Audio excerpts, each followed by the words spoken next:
As I opened the door to the coffee house, I was enveloped by the scent of fresh brewed coffee, pastries baking in the oven, and the sound of joyous laughter and conversation. Then, I heard a familiar voice call out, "Sarah, over here!" I whipped my head around to see my oldest and best friend Kate, sitting on the edge of her seat waving at me. Kate and I went back as far as I could remember, but we haven't seen each other since we left for separate colleges. However, with summer break's blessing, we are finally meeting again. Kate, my goodness, look at you! You look amazing! How have you been? I exclaimed while quickly making my way over to her and throwing my arms around her. So great, Sarah. I missed you big time. It's so good to see you again, she said, pulling slightly out of our embrace with a smile from ear to ear. We talked and sipped our coffee for a while, talking about classes, people we met, and dishing out the gossip about our love lives. After what felt like hours of laughter, there was a slight pause in conversation, and I noticed that Kate had a sullen look on her face. "You okay?" I asked, with a fringe of concern. "Yeah.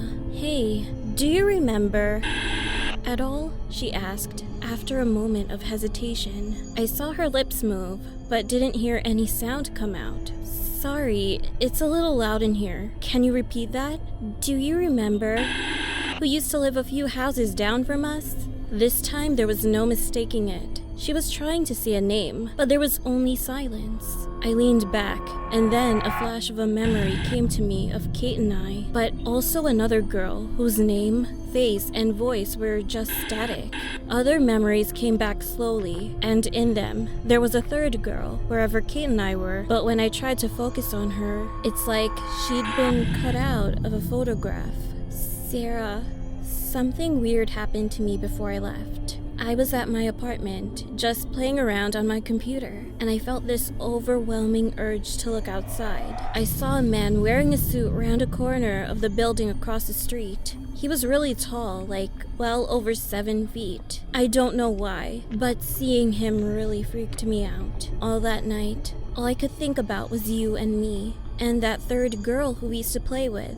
But I can't remember what she looked like, and it's like my mouth knows her name, but I can't speak it or even think about it. It's been creeping me out since, and I was really hoping you'd know what I was talking about. Since we're confessing about creepy things, I guess I'll share something that happened to me too. When I got to my parents' house last night, my dad told me they had received a letter for me that morning, which is strange because only you and they knew I'd be coming back for the summer. It was just a piece of lined paper that said, "Welcome home," in scratchy black letters, and below it was a circle with an X going through it. I thought it was some weird prank, but I stopped dead in my tracks as something suddenly popped into my head. "Kate, do you remember that scary monster character we made up?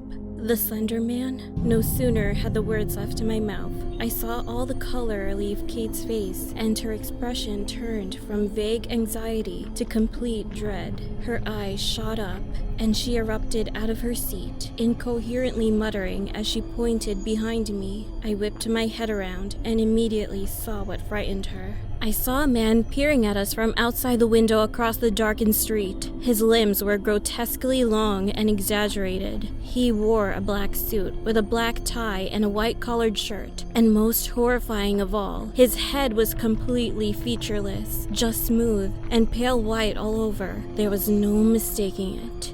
He was the Slender Man.